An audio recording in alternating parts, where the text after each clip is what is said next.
As we know, many countries, not only Indonesia, have problems with families in the working class having to fund or allocate their income in order to help their children's need for basic things such as food, water, education, clothing, and many other basic needs or basic necessities.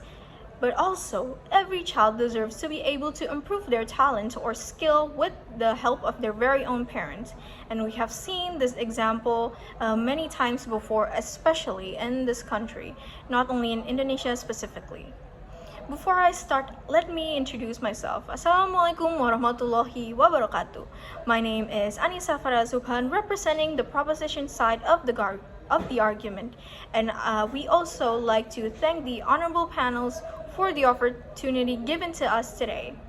The motion of this debate is that as parents of working class families would allocate their money in order to support their most talented child in the family. As proposition, our House support this motion with the argument that in order to develop a child's talent, it doesn't always need a massive amount of funding. I will get back to this later.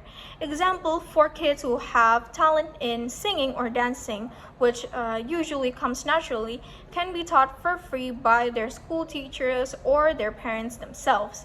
And as parents of the working class, we should be able to manage our finance better. This is not saying that families of the working class does not know how to manage their finance. No, that is not what I'm saying. But I'm saying that not only for the working class families, but for every family, they should be able to learn to manage their finance better in order to give the proper funding for each of their children, not only the most talented sibling. And I would like to say that the opposition would say that this can only cause more financial burdens to the parents. But however, if we as parents should continue to fund our child's talent, this can only make more financial burden. But that is not entirely true. If the parents continue to fund their child's said talent, that can absolutely be useful in the future. For example, one of my very own relative, my auntie, she comes from a not so privileged family, definitely a working class family from a small side of the Entebbe Island. She is a very talented woman in the medical field, and since she's a child, my grandparents, they are very, very determined to give her the proper education, the proper facilities. They work very hard in order to earn more money, and they would allocate most of their money to her. And right now, she has raised a generation of very talented doctors and surgeons, and many more upcoming doctors and surgeons. There are also many other benefits of parents allocating their funds or money to their most talented children.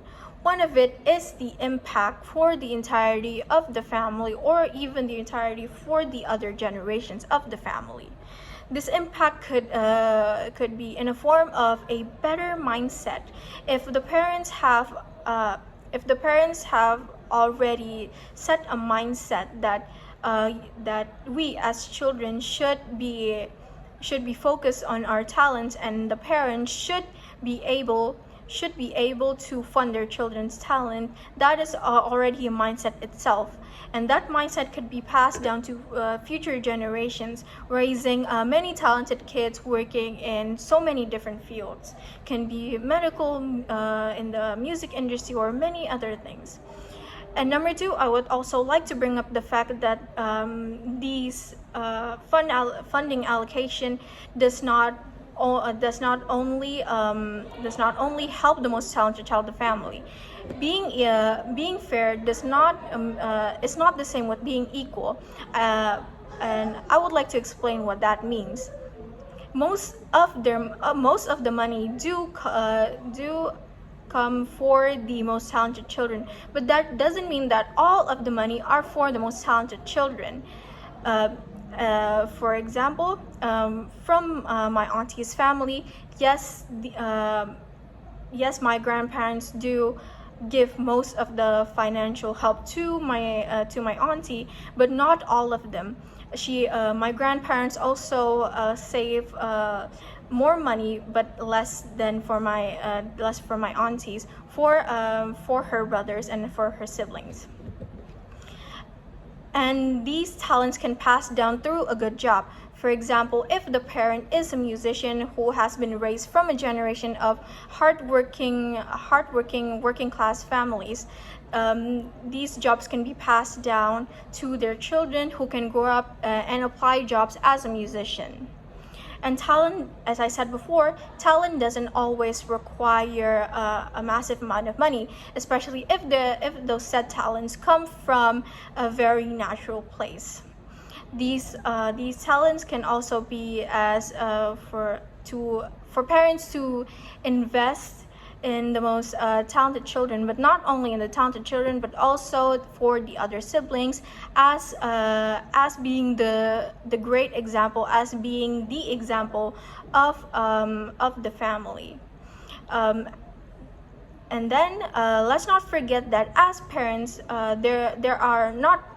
there are many parents who are very passionate when it comes to their children's talent. As I said before, one of the example is my auntie and her grandparents, who are very, very passionate in the medical field, even though they don't have the exact amount of money that is needed to work for schools in the medical field. They still work their absolute hardest in order to give the right amount of funding and the appropriate amount of funding in order to be fair to her other siblings. And as I said before, she has now raised many successful young doctors and surgeons.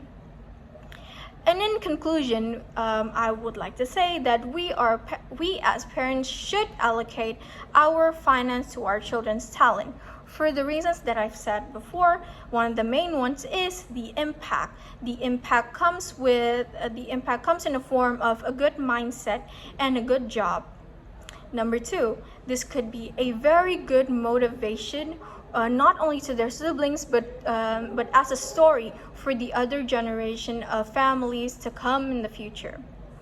And 3, this can be these said talents that are already developed can be a gate to open a field of very good jobs, very good paying jobs.